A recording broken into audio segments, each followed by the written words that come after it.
Very nice. Loris? Good.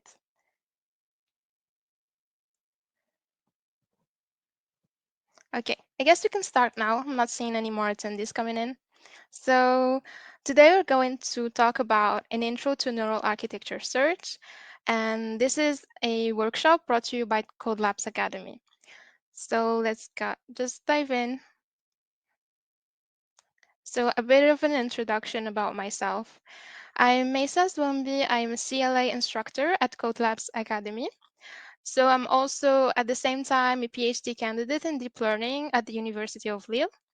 I mainly work on topics about deep learning and neural architecture search, which is the topic of today. So I wanted to introduce to you this new technique or this new research field that is really used nowadays. So I hope you guys can enjoy it.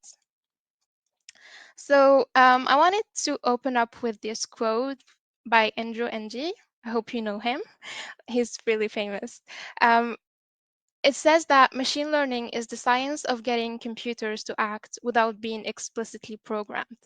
So basically, when we develop machine learning models, our aim is to create machines that can do things without explicitly telling them what to do.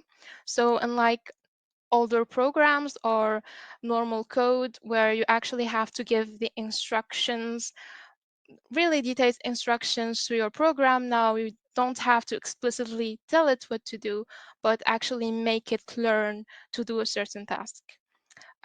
Just out of curiosity, are you guys familiar with machine learning? Are you guys familiar with deep learning? I'm just gonna quickly share a poll and just to know your level for this field. So I'm gonna share it now. Tell me if you guys can see it. Oh, a beginner. Okay.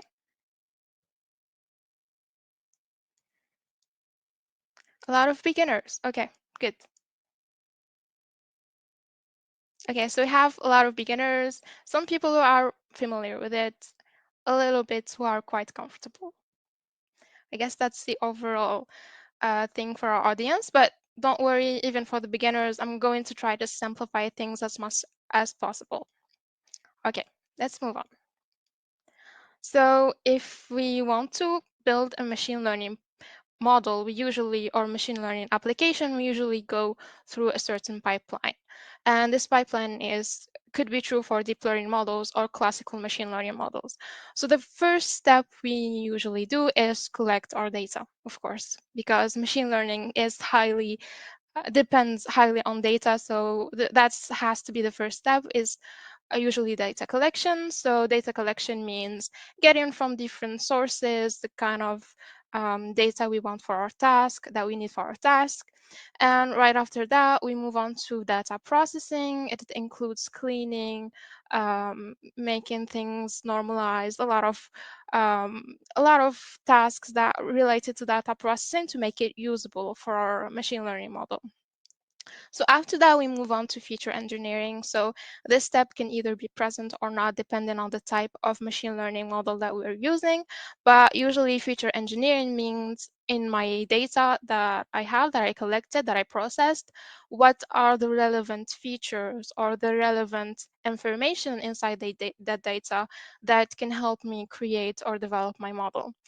And right after that, we move to the model development. And in the model development, of course, we have to select the type of model or the type of algorithm that can help us achieve the task that we want.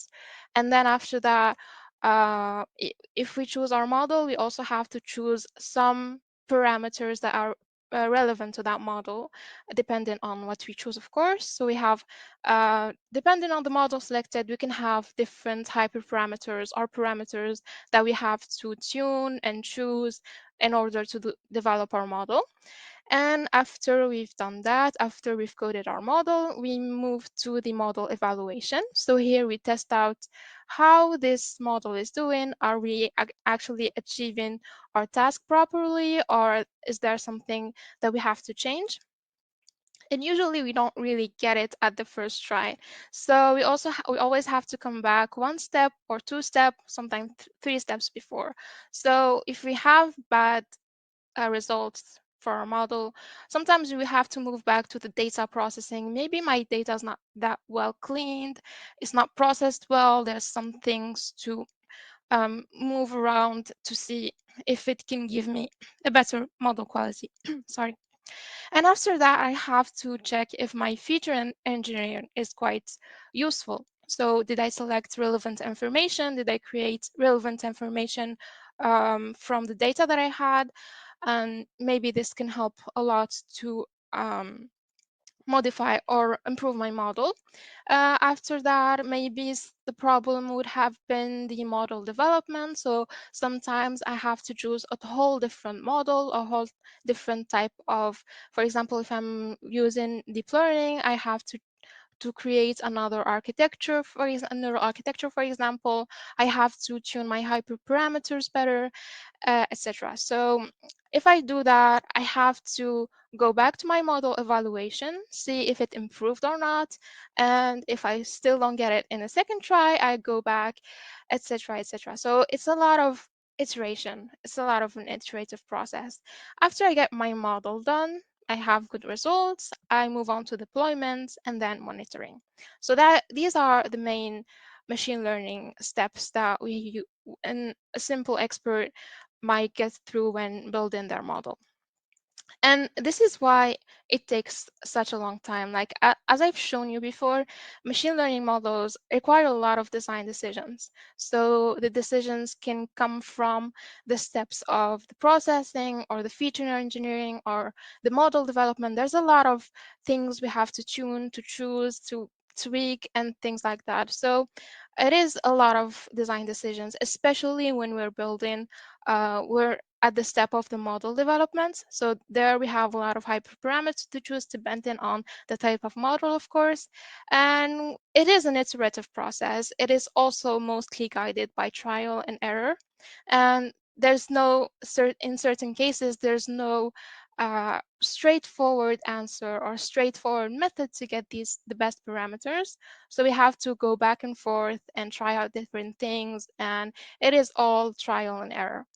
So, and all of these steps, like all of the pipeline that we saw, it has to be redone each time you have a new data set. Like when you build the best model for a certain task, it usually works best for that data set that you worked on. So if, for example, you have a whole new data set, you need maybe to go through back to that whole process to create the state-of-the-art performances. So is it clear about this pipeline? Do you have any questions? Like, feel free to ask your questions in the chat. I'm gonna check them like from time to time. So if there's some concepts you don't really understand, I can explain them all along so you can always follow. All right.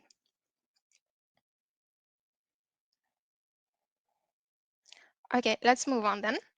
So now that we've seen why it does take so long to build a model, is there a solution or is there some way or some new technologies that can help us in this whole pipeline?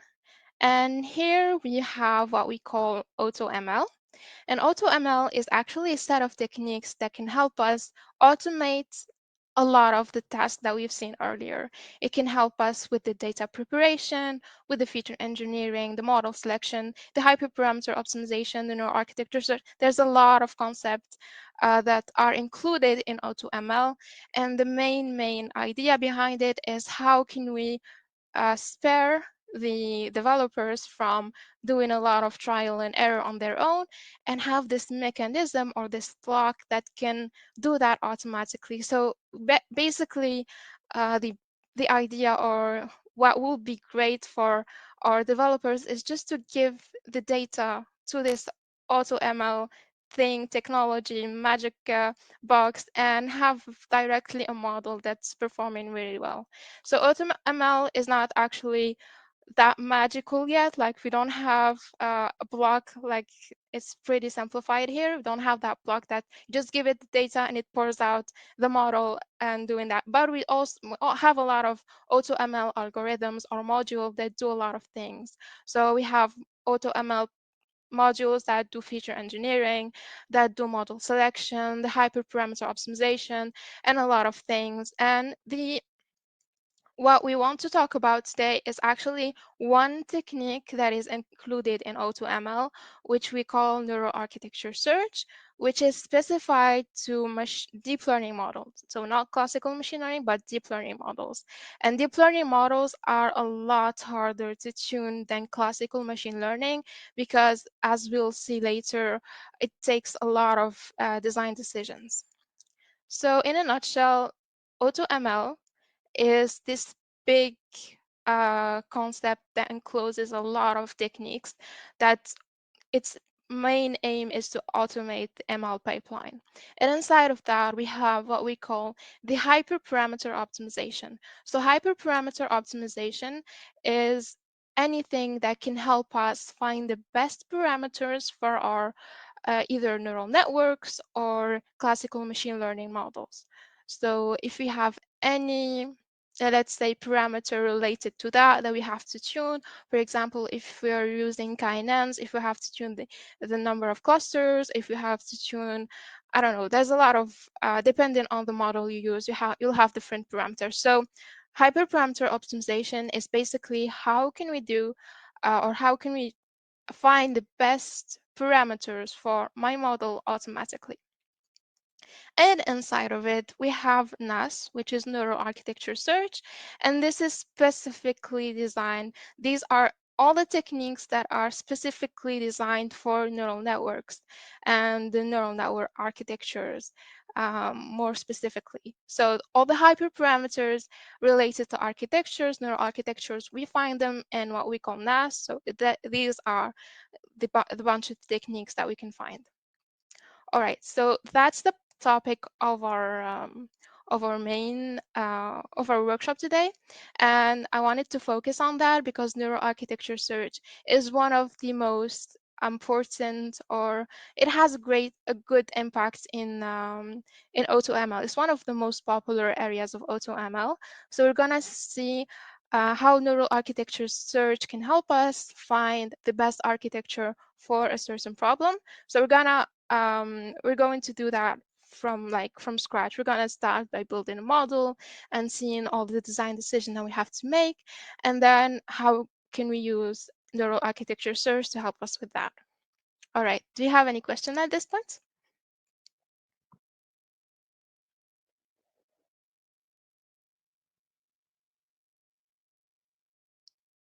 Okay, no questions. All right, let's move on then. Okay, so neural architecture search, we're going to try to start with a simple example. This is a simple feed-forward network. So we have a bunch of layers, and each layer has a certain number of units, and our goal is to do some kind of prediction. But let's assume we want to, like we have a simple example for prediction. We want to predict house pricing, for example. So we have certain features as an input of a house, and what we want to predict is the price of that house. So how would we go by that? Like let's say we already know that we have to use a feed-forward network, for example. We have a lot of decisions to make. For example, how many layers will my architecture contain? How many units per layer? So each layer can contain a different number of units. For example, layer 1 will have 5 units, layer 2 could have 3, etc. What are the activation functions of each unit? Because in feed-forward networks, every unit or every layer, sorry, can have an activation function that can help with the prediction, let's say. So let's not get too technical because we have some beginners here, but let's say what kind of activation function um, can I have to use in each layer, and also the connection. For example, if it's not a fully connected network, what input is connected to what output, etc. Okay, so this is a really simple network. The feed forward is like basically the first thing or the hello world of neural networks. So if we already find a lot of difficulties in making these decisions to build one simple feed forward network, you can imagine the amount of design decisions that is in other type of networks like CNNs, recurrent neural networks, and things like that. So this is basically the main problem with neural networks. So how can neural architecture search help us with that? And how is neural architecture search research doing lately? So neural architecture search research, so it's a field that is pretty mainstream lately. So it has appeared few years back, but in the last year, it's getting a lot of attention from researchers. So for example, in this graphic, we can see that in 2020, we had more than 500 papers, published papers related to NAS. And last year, I guess it was around 1,000 or even more, and the number is getting bigger. So there's a lot of people that are being interested in this topic because they saw how important it is, and they saw how much time it consumes for people to design neural networks. So it's getting a lot of attention. So let's like to show how this to show how important this is, I wanted us to build a neural network together and see how important this is. So if you guys want to follow along, you can try to open up a Jupyter notebook on your computer or on a Colab on your browser, and we can start to do that together. But first, let's see what problem we want to tackle. So the problem is the following. Let's pretend we have a customer that wants to create a clothing e-shop. So they have a bunch of clothing pictures with different categories, and they want to build them in their database. And they want the following. They want to do the following. So when they upload a new picture or a new clothing item, they want this item to be categorized automatically. So in their web interface, you can choose, for example, the category pants, and you can find all the picture related to that. So they want to automatically put any new picture in their website to be like directly in the right category. So we kind of classify the picture that we have. So do you know what kind of model that can help us with this task? Like what kind of architecture, type of neural network? Gonna publish this as a poll, and you guys let me know. All right, this should be appearing now, and let's see if I have some people who know.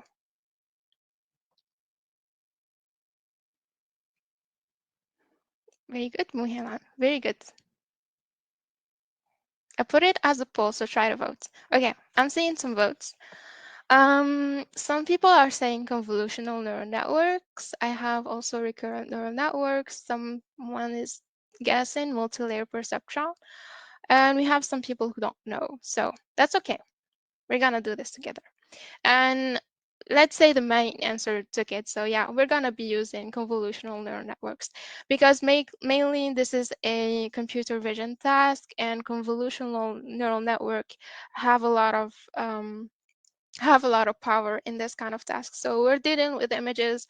It's best to use convolutional neural networks. So let's see.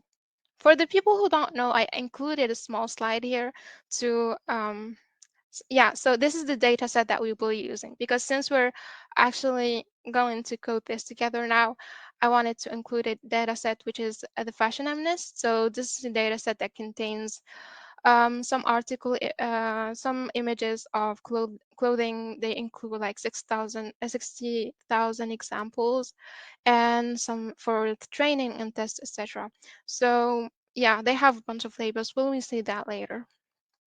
Okay, so the model that we selected is convolutional neural network. And for the people who are not really familiar with convolutional neural networks, basically convolutional neural networks have two main let's say operations. We have the convolution operation and the Boolean operation. So the convolution operations are like feature detectors. So they can look at an image and detect certain features on it. So maybe they can edges, shapes, colors, things like that, and even textures, etc. So convolutional operation try to detect certain pattern in an image, and then the pooling operation try to summarize that information that it collected from the convolution operation. And then we can add multiple convolutions. So each time we put together the information that we extracted into something like it's kind of like learning what the model or what the image contains. So I can't really do a course about a full reminder about convolutional neural networks, but that's the idea behind it. Two type of operations that are mainly used there, convolutions and pooling. Convolutions are feature detectors that can help us find patterns in an image, and then the pooling helps us summarize that information, and then we can follow it by other convolution to get more knowledge, and bit by bit we can the model will be able to understand or visualize what kind of information that is in my picture. So after that, after this feature learning, so the model is learning the features from the image, we take that whole information and then we flatten it. We flatten it is basically we're making it as a vector of numbers, just like that. And then we pass it to a normal classification layer, which is a fully connected layer. And then we try to predict what image is visible in that. So that's just the classification. Okay.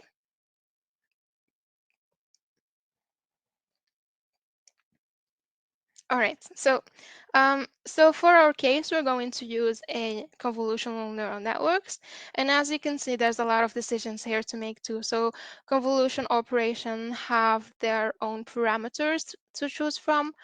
We have something called the kernel size. We have something called the number of feature maps. So for the people who know, you already are familiar about this, but for those who don't know, just try to think of it as parameters that needs to be tuned to have the best performance. So depending on that, you can choose, you can get different type of architectures. Okay, so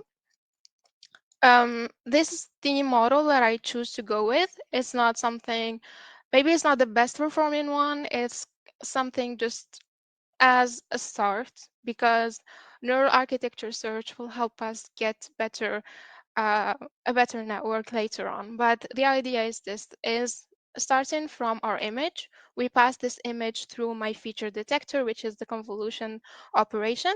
So this convolution operation has certain parameters that we need to choose, for example, the kernel size. So here I chose to use a kernel size of 3 by 3.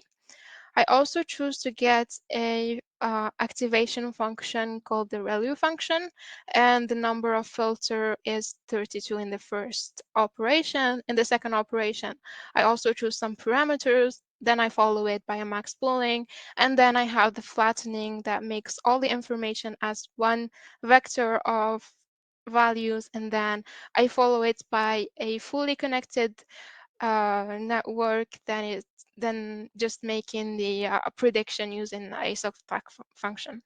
Okay.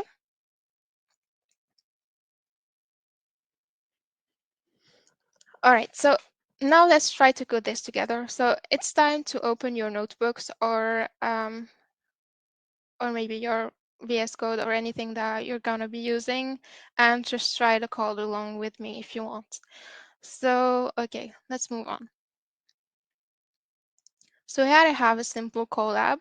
So I wanted to build this model together with you, then we'll later on modify it using neural architecture search.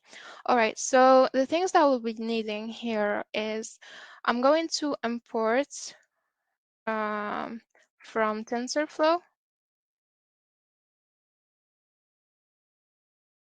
I'm going to import Keras, all right? And I'm going to import some elements that I'll be needing. Can you guys see my screen? I think you can. Let me just check. All right, yeah. And okay, so I'm also going to import, since I'm going to be using a convolutional neural networks, I'm going to import some layers that we'll be needing. So from keras dot layers, I'm going to import different things. So I'm going to import a convolutional 2D, which is this operation of a convolution. I'm going to import my max pooling, just also checking the architecture to see all the things that I need. So I'm going to import my max pooling.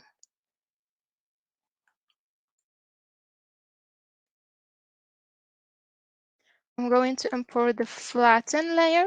So this will help us flatten that information as a vector. I'm also going to be using the dense layer, which will help me create my fully connected network.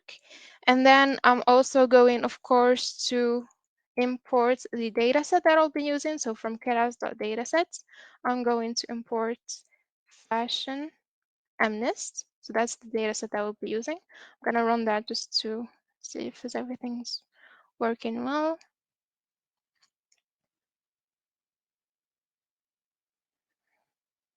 Okay, in the meantime, I'm also going to import the model. So from keras.models, I'm going to import something we call, let's see, fashion MNISTs. Sorry. Yeah. Okay, so I'm going to import sequential. So this is just to create my, all the layers. We're going to put one after another. So it's like a sequence. So we use the sequential model. All right. Let me just import one more thing. So from keras.utils, some keras.utils, I'm going to import nputils. Gonna be needing that later. I'm also gonna need import numpy as np. So yeah. Okay, I think I'm finished with my imports. Let's get started. Okay, so the first thing I need to do is to load my data and do some processing on it because I can't use it directly. Like it is a data set that is already prepared here. It's in grayscale, so it's black and white. It has sizes that are the same. It's quite clean as a data set, but I still need to do some adjustment to it. So let's create a function that will help me load my data and process it. So, all right. So the thing we're going to do is we're going to use this fashion MNIST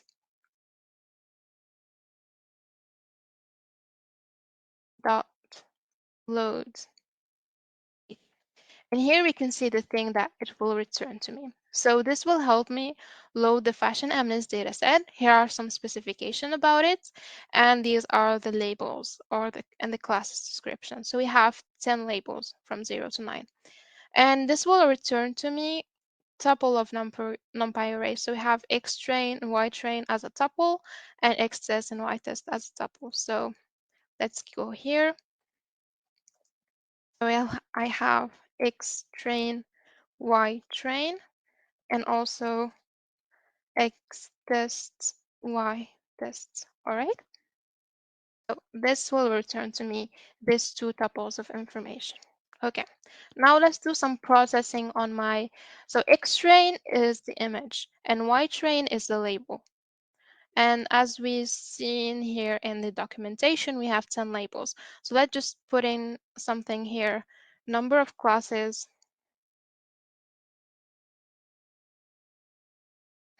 equals 10.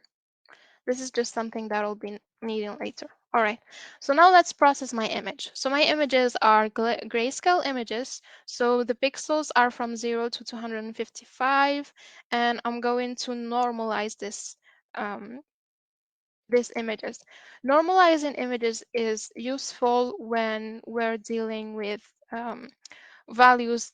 So it's best to have values between 0 and 1 so our network can train easier. So this is why we're doing some of this processing. So let's start. So here, xtrain is going to be, we're just going to, first thing we have to do is to turn this as float, and then we divide it by 255 to make the values of the pixels between 0 and 1.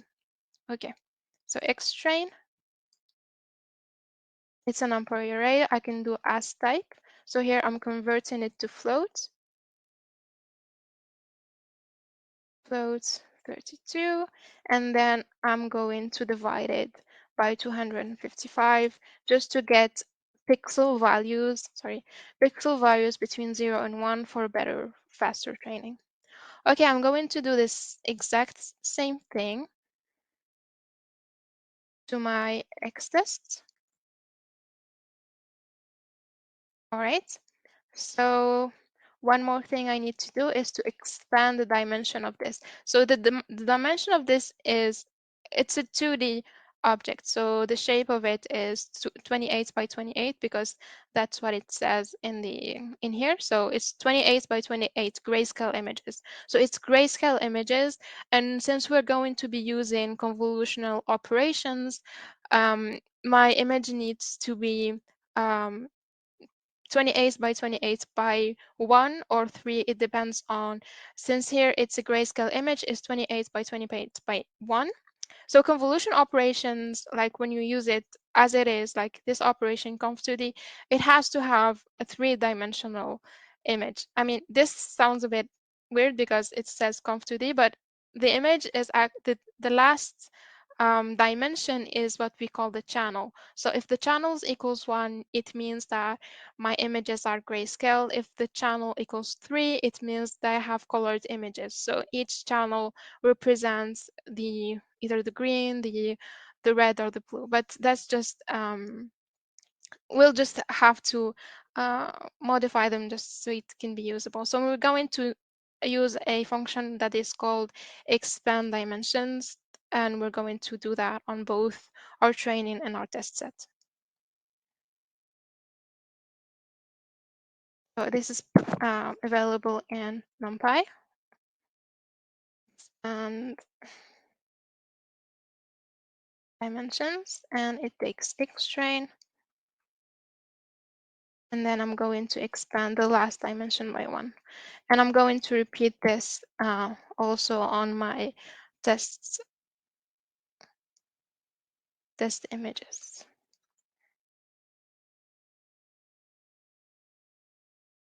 Going to do that on the test images. All right, okay.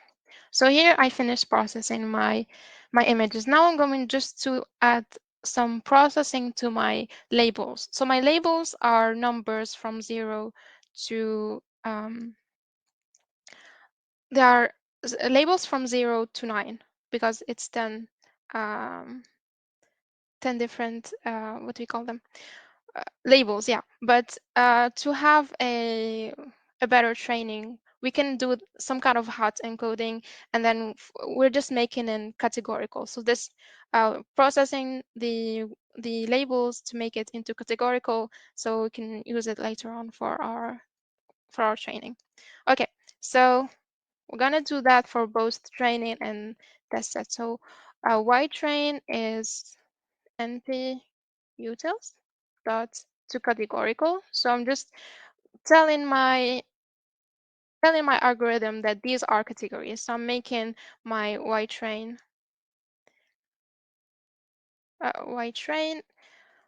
as 10 categories. So here I have to give it the categories and tell it how many classes there are there. So here I'm going to tell it, okay, this is my labels and I have 10 classes. So make this as categorical data. So this is what it's doing here. And we're going to do the same thing for my test.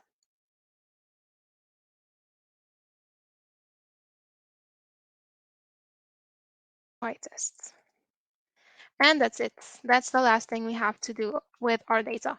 So I'm going to just quickly return the results. So I'm returning my xtrain with its labels. And I'm going to return also my xtest, my images with their labels. All right, okay. So this is done. Now, my model, if we can try to look at the pipeline we've seen earlier, I've collected the data. I didn't do that, but I collected it from the package. I pre-processed my data, and then normally I should do feature selection, but since we're using images, that will be directly done in my architecture. So here we're going to move on to our model. Okay, I'm gonna stop here and I'm gonna take your questions if you have any questions at this point. Let me check the chat. Okay, yeah, Iman answered you. It's a collaborator. Okay. Yeah, okay.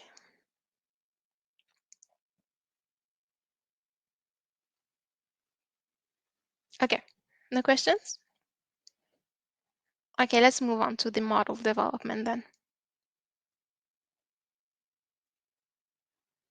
Okay, so now I'm going to create a function that is called build model, where I'm going to build my model. So def build model, and here I'm going to build my model with all the parameters choosing and things like that. So my model is an instance of sequential. So sequential is basically something to tell that my layers are stacked one next to the other and the information goes through these layers, and that's it. So sequential takes a list of layers. So here I'm going to give it that list of layers. And my very first operation, if you remember my here, if you can see, I first have a convolution operation with kernel size 3 by 3, activation function value, and 32 filters. So let's start. So I have a conv2d. As we said, the first thing I have to set is the number of filters, and here, as I said, I have 32 filters. My kernel size is 3 by 3, so I can just put in 3 and it will know. So it's either an integer or tuple. So yeah, if I say 3, it will know that it's size 3 by 3.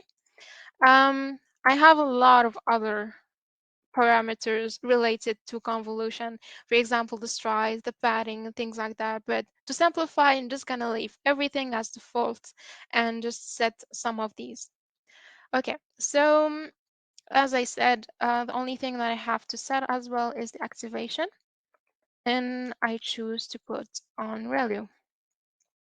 Okay, let's see my second operation here. So my second operation is another convolution, size 3 by 3 value, but 64 filters. And let's do that.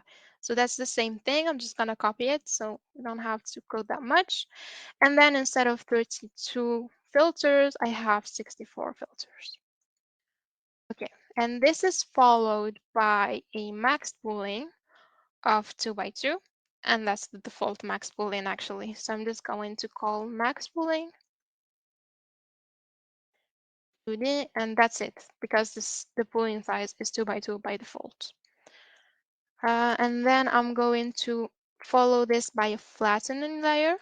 So flatten. This basically doesn't do anything. It just takes the result of these three operations and turn them into a vector, a one-dimensional vector. That's it. And then after that, I have a fully connected network. So I have 100 here. I said this is the dimension that I have after my flatten. I follow it by 100 units here, and then finally 10 units because I have 10 classes. So let's do that. Okay, so here I have a dense layer. So here I set the number of units. As we saw in the graphic, we have 100.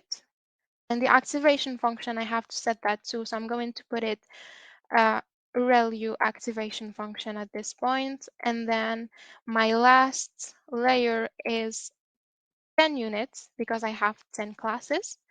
And finally, the activation function of this one has to be softmax. So softmax, this helps us for the prediction. So it's different from the others because the softmax function output probabilities of being in one of the classes that we mentioned earlier. Okay, so that's pretty much it for my architecture. Now I have to compile my model with other things. So I have my sequential model. I have to add certain things to it. For example, the optimizer.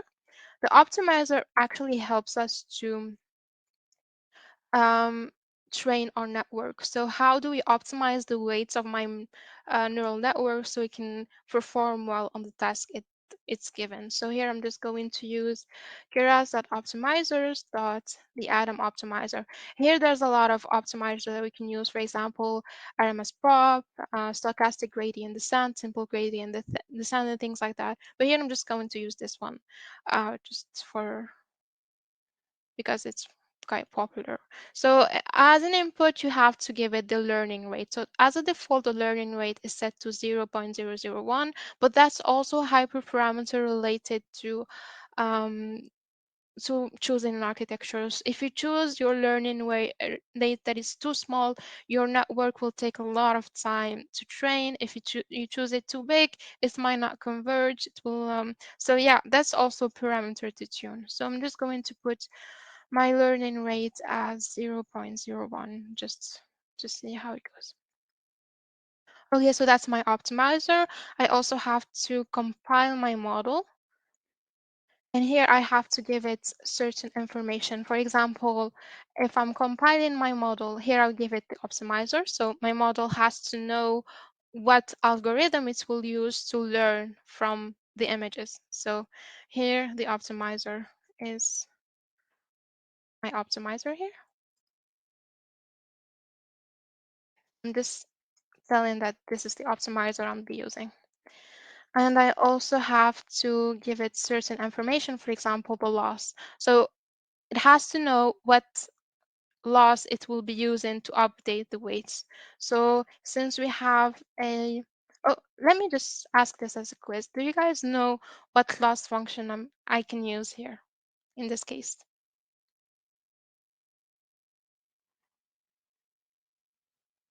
For those who know a bit about deep learning. Okay, we're doing classification. So we'll be using a loss that can help us with classification. Okay, so we'll be using what we call categorical cross entropy. And this is the loss that can help us find the best weight in the neural network. Okay, so let's go back here. So we're going to use the cross entropy, categorical cross entropy. And then we also have to specify the metrics that is important to us. And here, let's say we'll need the accuracy. Just a moment, going to plug in my computer. Okay, we're back. All right, so I compile my model. That's pretty much it. I'm going to return model. So return model. Okay, so things are looking good now. So let's try to run this. First thing, I have to load my data because these are functions. We haven't loaded our data yet. So I'm going to load my data and just going to copy this directly so we don't waste too much time. Okay. So here I'm going to use load data, my function, and then I'm going to get my model from my function build model. And then I'm going to train my model using model.fit. And here I have to specify certain information. So here I'm going to give it my images, the labels, so xtrain, ytrain. I'm also going to give it the batch size, so how many images I'm going to process at the same time. So let's say 200 here. I'm also going to say how many epochs, so how many iterations I'm going to use in my training. So I'm going to train it, for example, for 10 epochs. And I'm also going to give it some validation data. So it has to validate this data on X test and y-test. All right. So since I'm using images to get something faster, I'm going to pick the runtime, the GPU runtime, so it goes a lot faster. So I'm going to change the runtime type and I'm going to use GPU. All right, let's run this code now. It's gonna take a second. Okay.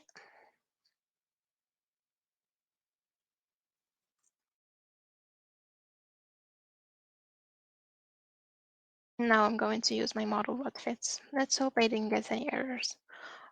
Now it's downloading the data, so it has to download the labels, images, and things like that. All right, and now it's starting the training, so we can see epoch 1 of 10. Let's see. Okay, so my model is training. I can see live how the loss and the accuracy. We're gonna let this finish.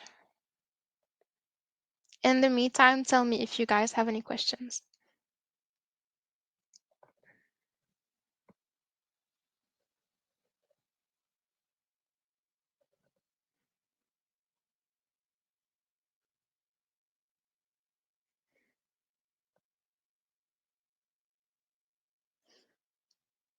Yes, I will scroll up. All right.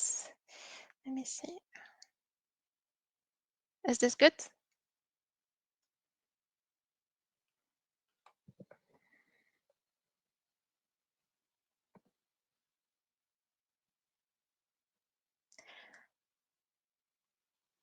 Okay, so it will be published on our website. We'll also have a GitHub that will be putting our code in it later on. So you can find both of these on our website. You're welcome. Okay, I think my model is done training.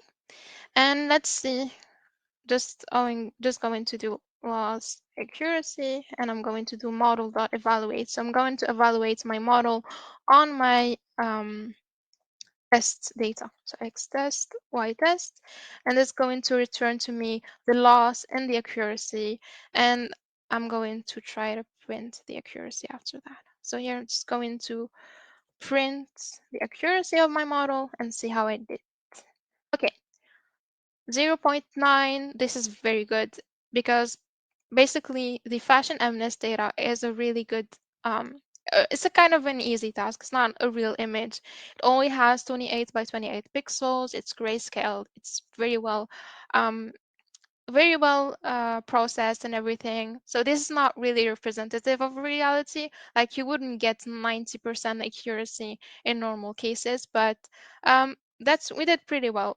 Let's see if we can do better if we pick uh, other parameters or hyperparameters later on. Okay, let's go back to our presentation now.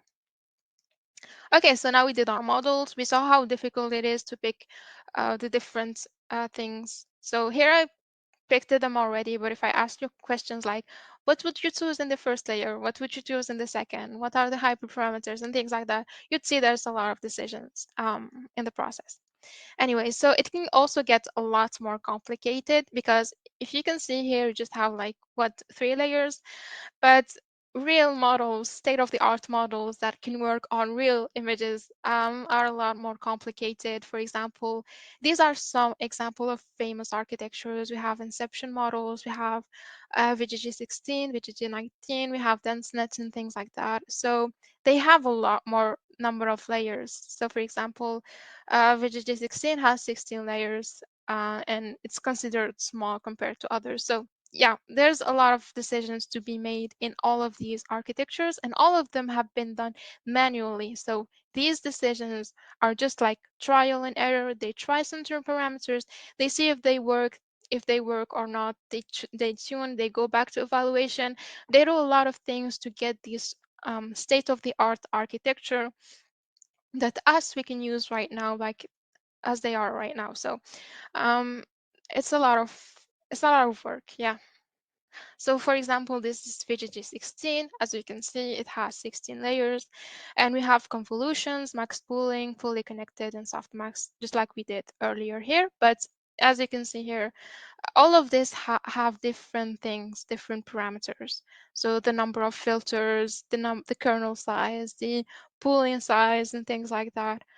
We also have, for example, unit architectures. So unit architectures are mostly used for image segmentation. Image segmentation meaning that when you have an image, you try to delimit the different elements inside of it. For example, here you can see it can delimit cars, people, the road, and things like that.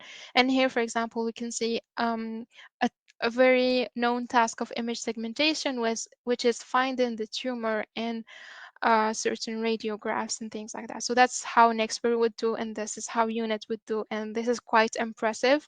And to get these results, there was a lot of work behind it. So that's the architecture of a unit.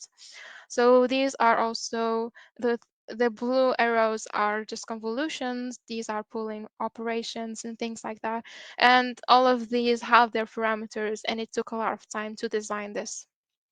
But as you can see, it does give a lot of satisfying results here. So how does NAS work? So how can we use neural architecture search to help us pick the best architecture or pick the best configuration of an architecture? So the process looks like this. First, we have a set of solutions. So the solutions here are the architectures. So we have different architecture. For example, architecture number one has two convolutions and then one pooling layer. Architecture number two has one convolution, then followed by pooling, then another convolution. So it depends. It depends on the task. It depends on the size of the network. It depends on a lot of things. But the search space is basically all the different architectures that I can use to solve a certain task. So the search space is usually really, really big, and we'll see later why. So we can't just try out all the architectures uh, like enumerate every single architecture, train it, and then evaluate it and see if it's better than the previous one and things like that. We can't do that. It's just too much. So we need something that can help us to automatically pick the best architecture in my search space and then try from these architectures just to evaluate the most promising one. So we don't have to evaluate all of the search space, but we only evaluate a certain number of them and then we pick from those. So we have what we call the search strategy. So this is a strategy that can help us pick the best or some of the best architectures inside of my search space that I can try to evaluate. So my search strategy samples from my search space, and then it gives me an architecture. So that's the architecture that was picked from all of the architecture that I had inside my search space. So I have one architecture now. What do I do with it? Of course, I have to evaluate it. So to evaluate an architecture, it takes a lot of time. Don't see my example earlier because I used GPU and I used a really simple convolutional network and a really simple data set, but usually it can take hours to train one architecture.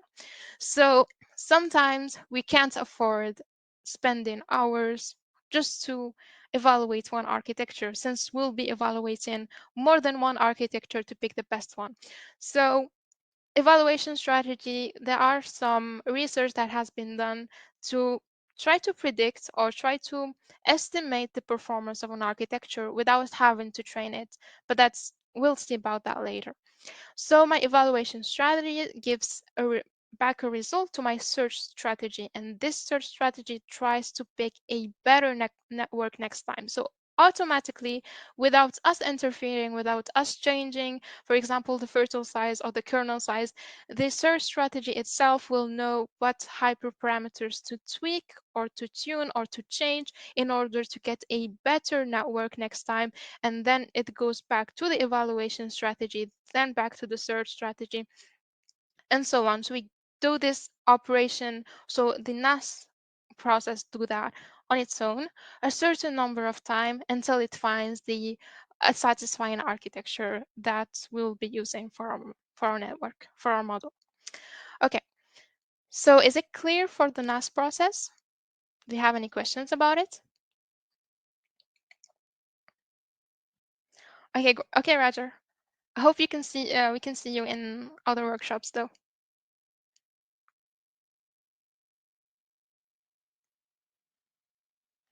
All right. I guess no questions about this process. So let's move on to the component. So if you can see this process, there's three main things we have to keep in mind. So we have the search space, which is how do we define all of my possible networks. The search strategy, which is basically how to pick from, or that's the heart of the NAS. How can NAS choose automatically the best architectures to evaluate? Sorry, and then at the end we have the evaluation strategy that can help us assess the performance more quickly. Okay, so moving on to the search space. How do we define a search space? So there's a lot of types of search spaces, and depending on the type of the search space, we're going to see. So the first type of search space, we call it the chain structured. So the chain structured search space, we have to we imagine having this network that is composed of multiple layers. So from one to n layer. And these n layers, each layer we have to define it. So layer one, what it will have as an operation. Layer two, what it will have as an operation, and so on. So we have to make decisions layer by layer. So to define the search space, so to define all of my possible architectures, I have to define, let's say, three things. The first thing I have to define is the maximum number of layers. So for example, I have 16 layers or 20 layers or something like that. So that's the first thing I have to establish. The second thing I have to establish is what are the operation associated to each layer. For example, layer one can be convolution or pooling or flattening layer. So I have three possibilities for each layer.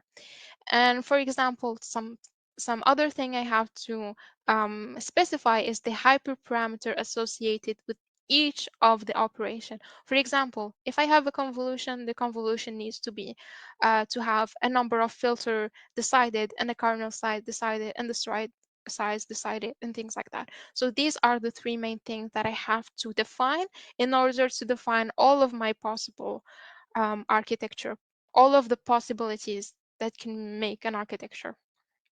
So let's see how big a search space can be based on these elements.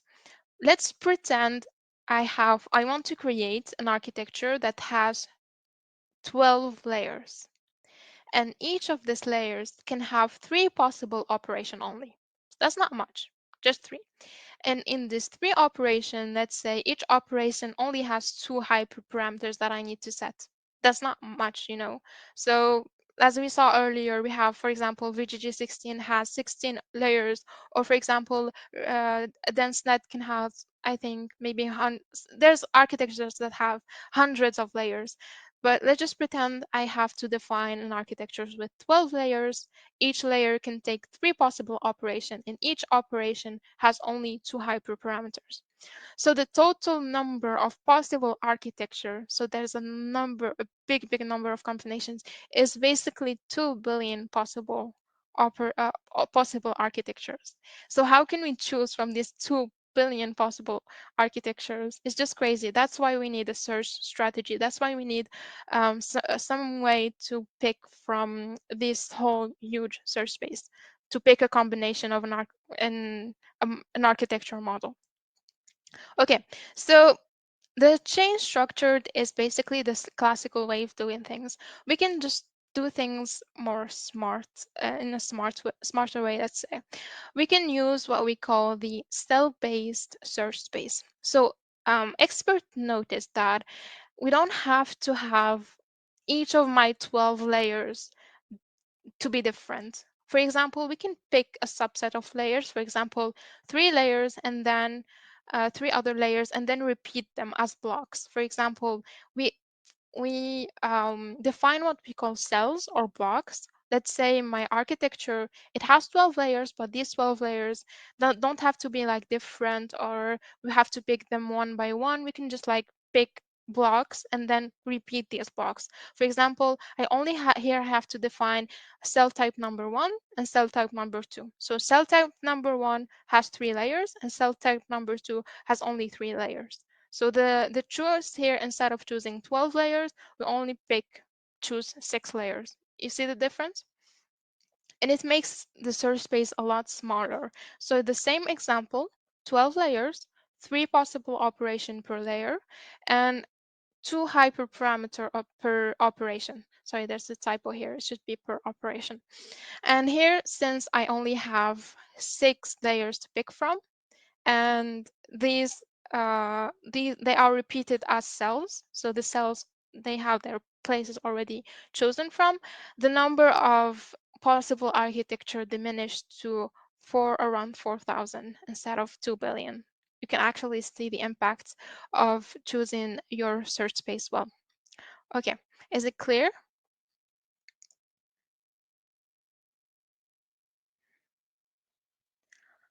Okay, so let me just try to sum it up a different way.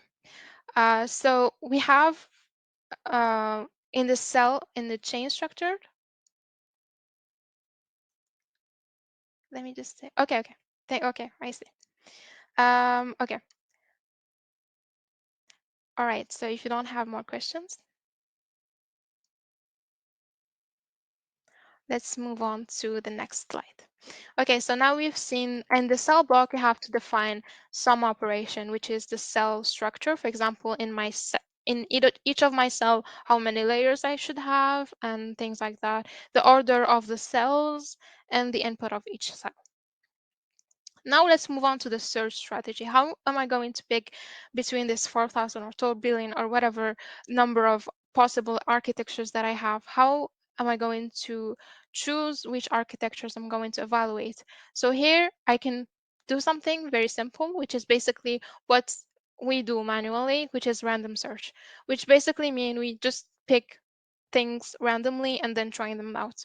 We also have techniques based on reinforcement learning. We have techniques based on gradient descent, evolutionary search, Bayesian optimization, or even neural networks. Like neural networks help us pick neural networks, which is it's like meta learning. But yeah, that's the idea behind search strategies. These are algorithms. Each of them has its own specifications. That's why we have a lot of research paper in NAS. But the idea is, or the good news is, most of them are already implemented and we can use them directly. So later on, we'll be using uh, one of these type of search strategies directly because they're already implemented. We don't have to worry about that unless you do research, but I think that's not the case for you guys. But yeah, that's it. But about the search strategies, for the evaluation strategies, as I said earlier, training neural networks from end to end takes a lot of time sometimes. So we have some strategies that can help us with that. For example, what we call lower fidelity estimates. These are techniques, for example, instead of training my whole network on all of my data, I can just train it on a subset of data and then try to estimate how it will do on the whole data set. Instead of training my whole network on, for example, as I did earlier on 10 epochs, I just train it on 2 epochs and then try to estimate how it will do. This lower fidelity estimate basically either takes a subset of the data or a subset of the iterations or something like that, just to make things quickly. So just like cut it before it finishes training and then estimate how it will do. We have what we call supernets or weight sharing. So instead of training every architecture on its own, we can like try to build this big network we call supernets and then train the supernets and then pick subset of this super network uh, as possible architectures. We also have what we call weight inheritance. For example, I have an architecture, I trained it, and then I tried to, it didn't give me satisfactory results. I'm moving to another network, but instead of retraining this network from scratch, I try to take the weights from my previous network and then applying on this my new network so I don't have to do it from scratch. So it's a lot faster. And I also have what we call learning curve extrapolation. So all of these are just techniques for evaluation strategies. These scientists or researchers spent a lot of times doing that so we can make neural architecture search faster for us. And don't worry, you don't have to worry about implementing any of this because they're all are implemented in some framework that we'll see later. Talking about frameworks and tools, here we are. So we have a lot of NAS and HBO. So HBO is hyperparameter optimization. Oh, so it should be HPO, sorry. Yeah, not HBO. This is not an ad, I'm sorry. Yeah. So yeah, for NAS and HPO tools, we have some things available that implement the search space, the search strategy, and even the evaluation strategies for us. We have NASlib, we have this specialized for NAS, we have AutoML that builds AutoPytorch, which is like specifically for PyTorch users, and we also have what we call neural network intelligence, and this is a package by Microsoft that is pretty good. And I'm going to I'll try to show that to you. Let me give me a second. It's pretty comprehensive, and we'll be using that for okay. I think it's here. Yeah, it's a toolkit that has a lot of things already implemented. That's their GitHub, and I can show you that you can simply install it by just a simple pip install enemy, and that's it. So here you have it is toolkit, and it has a lot of nice feature to it, really nice features to it. So you can do feature engineering. That's part of AutoML, as I've shown you earlier. You can do model compression. For example, if your model is too big in the size, you can compress it automatically without losing any performance accuracy. You can do some hyperparameter tuning and architecture search and things like that. You can visualize in with a web portal. Um, it has a lot of things. So what's important for us here is this thing, neural architecture search. So it has a lot of search strategy already implemented. We have TPE, we have a regularized evolution, random policy-based reinforcement learning, grid search, and things like that. So these are the search strategies that are already implemented. This one shot here is a bit advanced. We didn't talk about it, but it's something already implemented if you want to take a look at it later on. If we take a look at hyperparameter tuning, we have also some search strategies already implemented, VHPO, VHOHB, sorry, GP and SMAC TP. These are very famous algorithms. So these are algorithms that are implemented for hyperparameter tuning or neural architecture search. And here you can see what's nice about it is that it supports a lot of frameworks. So PyTorch, TensorFlow, scikit-learn. You don't have to change your code. So earlier we coded with Keras, so we won't have to change our code that much. Just something very, very simple. Maybe 3 lines of code, and we can use this. And for training, you can either train it on your machine or use some servers on it. So that's basically it. That's the interface, but I'll show you that later on from my network, from my computer. Okay. Uh, is it clear so far? Now we're going to move on to using us, using NNI, sorry. Okay, now let's move on. Okay, so to use NNI, so neural network intelligence, we have to very, very simple step. The first thing is to create my search space. So I have to tell NNI what are the different architectures that I want to try on. And I have to then update my original code. So my code here, I have to add like 3 or 4 small modifications in my code. And then I have to configure what we call an experiment to run. So this tool will do automatically run the architectures and test them out on its own. And we'll do that. So okay, the first thing that I have to do is create my search space. Here I created, I'm going to show you here. This model.py is basically my same model that I did here earlier. I just put it in a Python file instead of a notebook because I'll be using a command later on. So it is this one here. And then I created another notebook that I called the main, and here it is. It's empty. I'm just gonna fill this out with you guys. So the first thing that you need to do is to install NNI, sorry. And to do that, you just use that pip install. It's very basic. I'm not gonna run it, but it's pretty basic. And then we have to define our search space. Now to define our search space, um, let me just start doing that. So search space, it is kind of like a JSON file. So we have to specify certain information inside of it. Let's try to go back, maybe. No, let's not go back. Just try to remember what we had. Yeah, I can just go back here.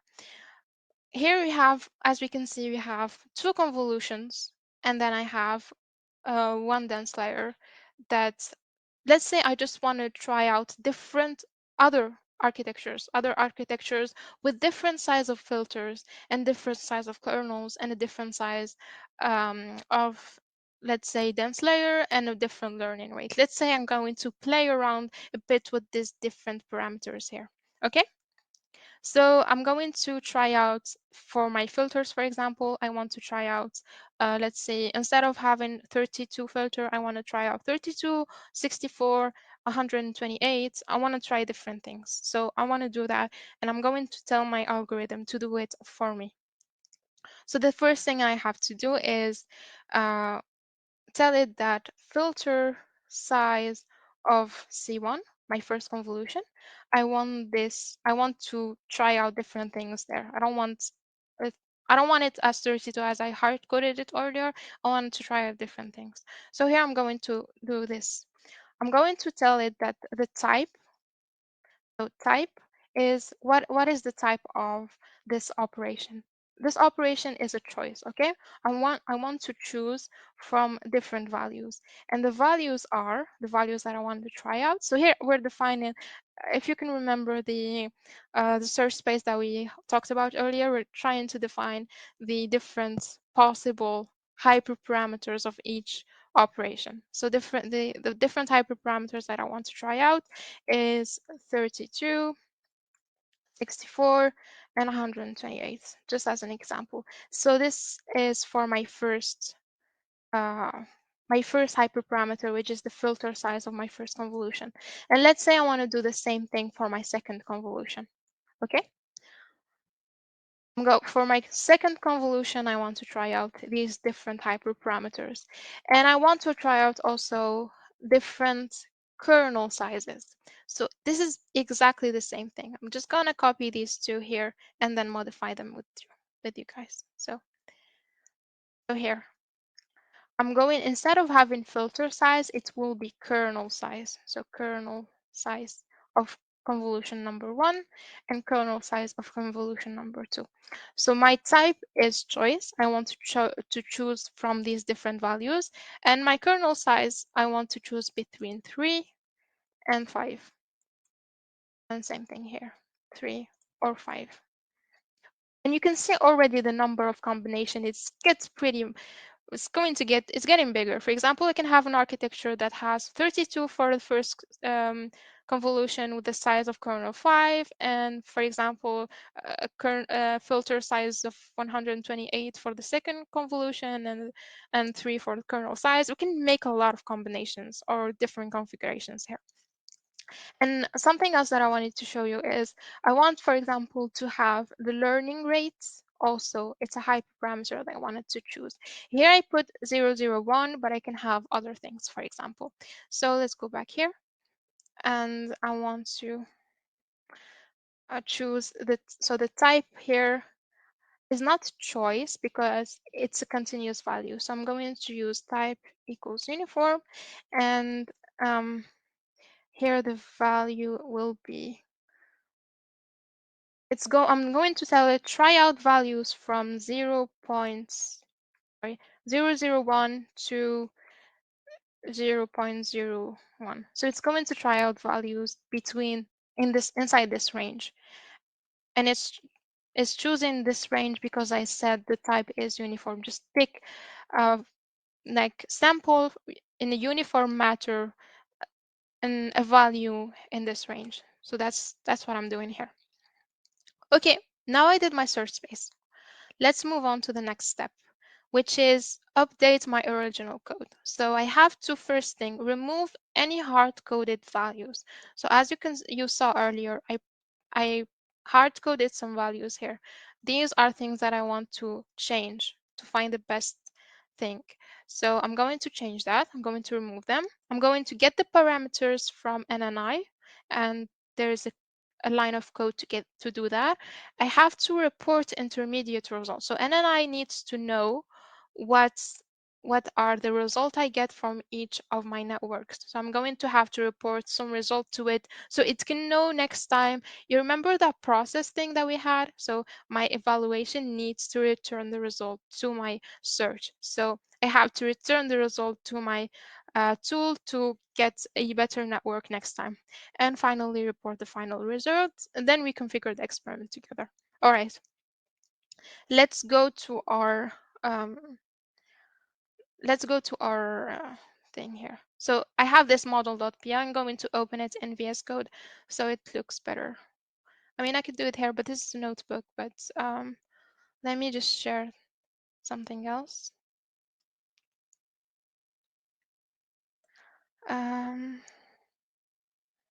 Share a different window.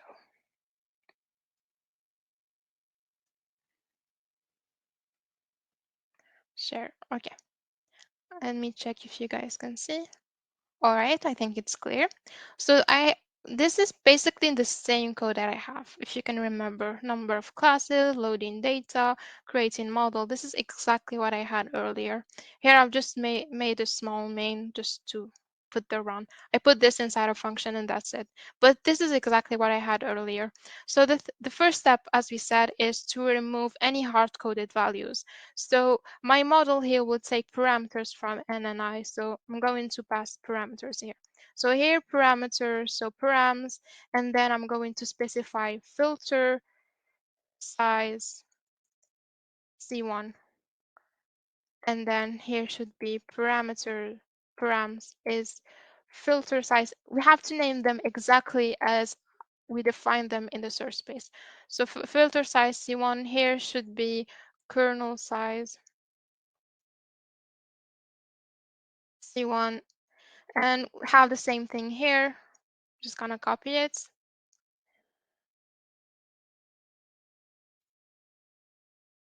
Oh, sorry, I miscopied. So here it's the second convolution, kernel size on my second convolution. And then my max boolean doesn't change. Oh yeah, I forgot to, in my search space to define, well, I'm going to do that later. So params, here I'm going to define NB units, which is the number of units of my dense layer. Here, my dense has the number of classes. This can't change because it has to be 10. So as I defined earlier. And yeah, the learning rates also. So instead of hard coding 001, I'm just going to use params and then learning rate. Okay, so these information will be, they will be reported from NNI. So as I said, here I'm going to, since I have this create model has params inside of it, I'm just going to get this one here as well. So this is a parameter that goes here.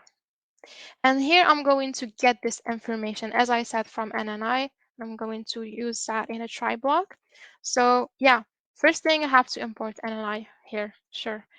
So import NNI and that's it. I imported it here so I can be able to use it. So I'm going to try, let me just let this block here. I'm going to try NNI.get next parameters. So it will give me the next parameters automatically. It will choose from that search space. And then I'm going to call my run function here and I will give it params as an input. And here just accepts exception. And that's it. The story is here. Okay, so If we go back to our steps, first thing I've done is remove any hard-coded. Here I get my parameters from NNI. I report the intermediate result. To report the intermediate result, I need to use what we call a callback. So it's something that can help me get the result after every epoch. So it's the intermediate accuracy that I get after every epoch. So from keras.callback, I'm going to import callback. Okay, so here is just to create here after my model, I'm going to define a callback. So I'm going to define, it's a class actually. So I'm going to create a class called sendMetrics. So this is a class that is already existing in callbacks. And then I'm going to define or redefine, because it does exist on epoch end. So my algorithm will know at the end of every epoch, it will send the information to NNI. So on epoch end, it got filled out automatically. So what I'm going to do is called NNI.reports intermediate result, and I'm going to send my intermediate result. And I'll get this intermediate result from the log here. So logs validation accuracy. I think it's called, yeah, I think it's typed like that, validation accuracy. All right. Yeah, so now that I've created my callback, I have to add it to my compile function. So it's val accuracy, sorry.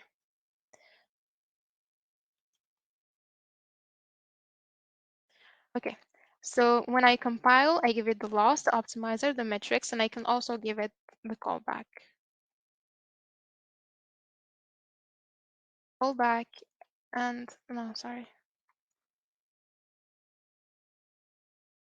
The callback should be added in the train and not in the compile function. So I have to get this out of here, sorry.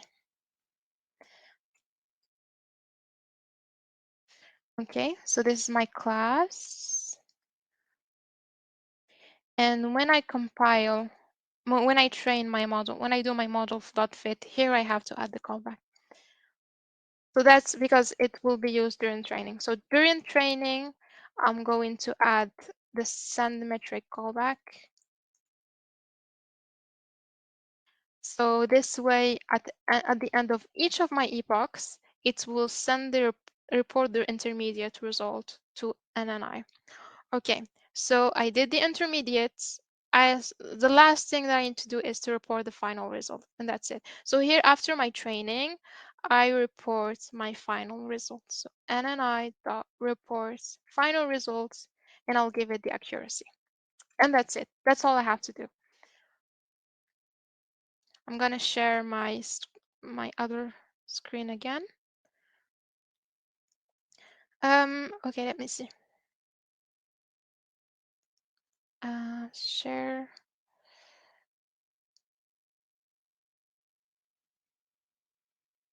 Change sharing window. And I'm sharing this. Okay. So I modified my model.py now, and I have my main model here. Let's go back to the steps here, just really quickly. Let's see what I've done here. I created my search space. I updated my original code. I just have to configure the experiment and then launch it. This is pretty easy. So going back to my search space, I had to add the number of units because I didn't do that earlier. So I'm just going to do that really quickly. So in my search space, I have to add number of units. And let's say that I want to, okay, so it's the same thing here. And in the number of units, I want to try out maybe 80 units and 100, and let's say 120, for example. So these are the different number of units that I want to try in that operation. Okay, so now let's configure the experiment before launching it. So I'm going to, from nni.experiment, I'm going to import experiments. Let me just try to launch this already. Okay, so now I'm going to create my experiment. You're going to see it has a web interface and everything. It looks really good. So experiment is just experiment here. And I have to specify where I'm going to run this code, where I'm going to run all of my different architecture training. So I put on local because I'm going to run it on my machine. I also have to do some configurations about that. So first thing I have to do is to define what is my code, where is my code, and what is this code. So I have to define uh, the trial command. So experiments dot config dot trial command, and the command is sorry. The command is I have to tell it the command to run it Python model.py. So Python because I have a Python code, model.py because it's my file. This is why I didn't keep it as a notebook, because this should be run as a command. Also, other things too. Dot config dot the directory of my model. So where should it look for this this model.py? So I have to give it trial directory. Trial code directory. And here it's just a dot because they are in the same place. So yeah, and after that I have to specify the search space so it can know where to get these parameters.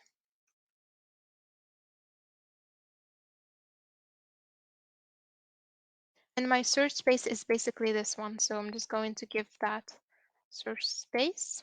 Okay, I think this should do is not defined. Yeah, because I type in space, search space. Okay.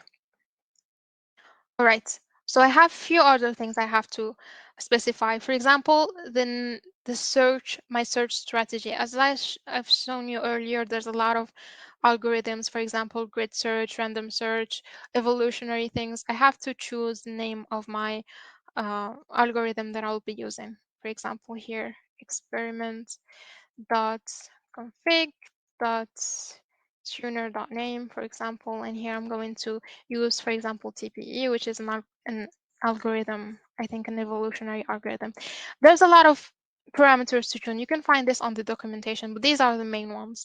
And then just to simply run my experiment, I have to just put in experiment.run and I give it a I have to give it here where to run. For example, what do we call it? God, I forgot the name. It's just like a server. You have to put in the ports. Yeah, what port you want to do this in. Let's say 99 or something. I don't know which of my ports are open right now, but let's just try to run in here. Let's see. Okay, I have to specify the trial concurrency, because trial concurrency means how many architecture we want to test out at the same time. So I'm just going to do that real quick. Experiment.config try concurrency, and let's say I'm going to just do one at a time. And I can also, for example, configure the number of max trial. So here it's how many architecture maximum I have to do. For example, let's say I just want to test out 10 architecture or 5 architecture. So here I'm going to max trial number, and I'm going to set it to 10, for example. All right, and here I'm going to run my experiment. So it's going to start a web server, and it will give me the address where I can check it out. So now it's setting up things, and here are, I'm just going to have it here in my local host at this port. So I'm just going to see there, and here it is. I don't know if you guys can see. So this is the interface I have. I'm just going to check the. So Paolo is asking, does it work for a few Python source files to appear in one experiment?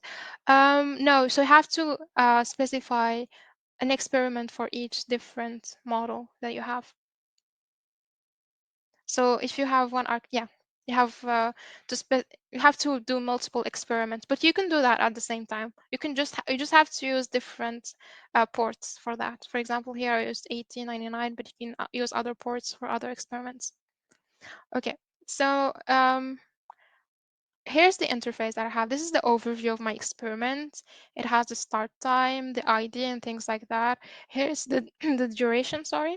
You can set the duration, the max duration. If it takes a lot of time, for example, you can say after 30 minutes, just stop my experiments, or after 2 minutes, just stop. I'm doing that just to show you, for example. Here you can change, for example, the number of trials.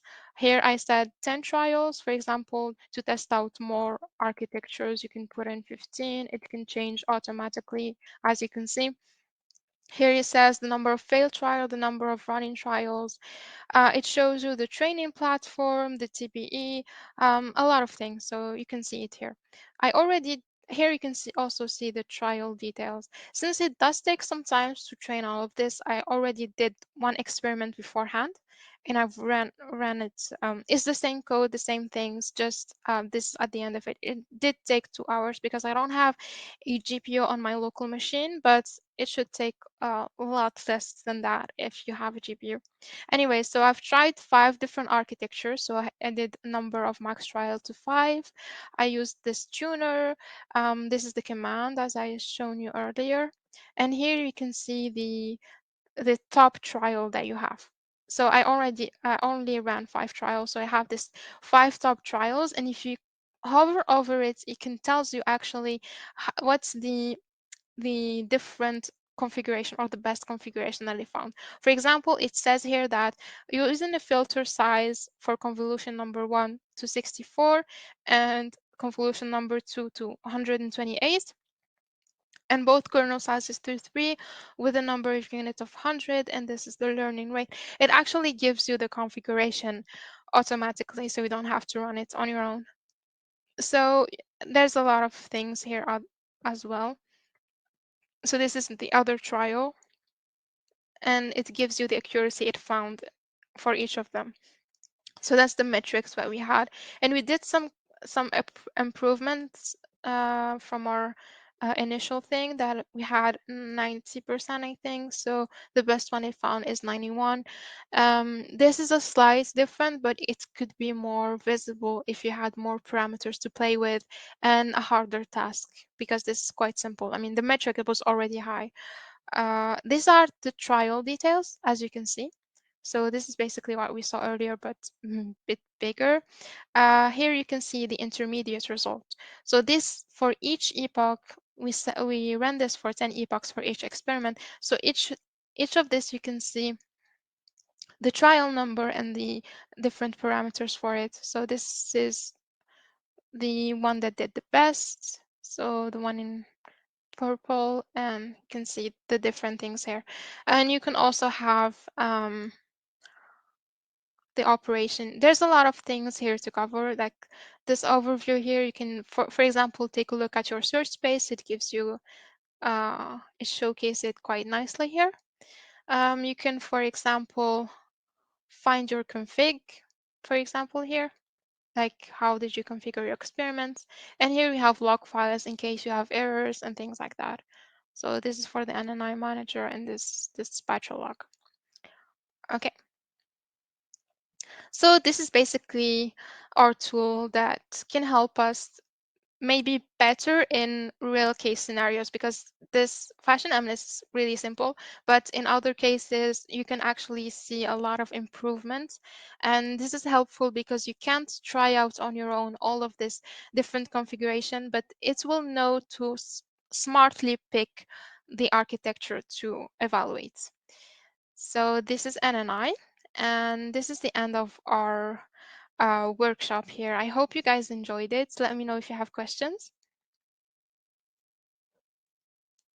This is basically brought to you by Code Labs Academy, which is a live interactive learning platform. And like this is some information about it, but um, it's HPO, which is hyperparameter optimization, and hyperparameter optimization is broader than um, neural architecture search. For example, hyperparameter optimization covers even classical machine learning methods. The the TPE tuner is a type of search strategy, sorry. So as we saw earlier, we saw search space, search strategy, and evaluation strategy. So TPE is a type of search strategy.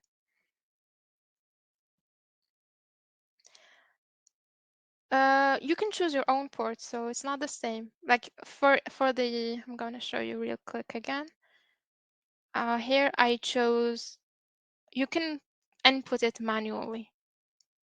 So that's the idea behind it. So yeah, tell me guys if you have any question. I'm going to, yeah, just checking it.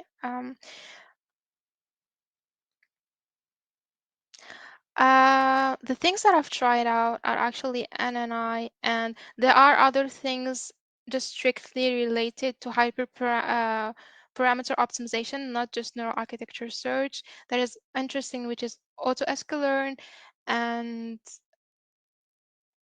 TPOTS. Yeah, these two libraries are really good. I'm going to now add one last thing for you. If you guys want to share your thoughts or give us some feedback, have some ideas about other workshop you want to learn about, just let us know. I just posted an actionable button and you can check it on your next to your chat. Okay. I hope you guys enjoy that. It's pretty kind of a new topic, neural architecture search, hyperparameter optimization, everything related to AutoML. It's quite recent, but it's gaining a lot of attention, and it's good to know about it to be like in the front line of people using that technology because it's very useful and it's not that hard to implement, even if the concepts behind it are a bit scientific research oriented, I'd say, but it's pretty good to know about these things and implement them because as you can see it's already implemented as toolkits and packages, so it will be pretty useful for you guys to use it later on. I hope you guys enjoyed this session. Don't forget to give us your feedback, and why not join our Code Labs Academy? That we have a website, we have a lot of workshops for free. We also have specialized courses for you guys, not in just in data science. We have for UI UX, cybersecurity, web development, and things like that. So it's a very interactive live kind of experience. Kind of teaching experience. We do a lot of hands-on exercises, a lot of interactions one-on-one with students and things like that. So if you like that, if you want to support us, just go take a look at our website and get to know what we do. All right, I hope you guys enjoyed it and hope you see you soon. Thank you. Thank you guys. Thank you for coming.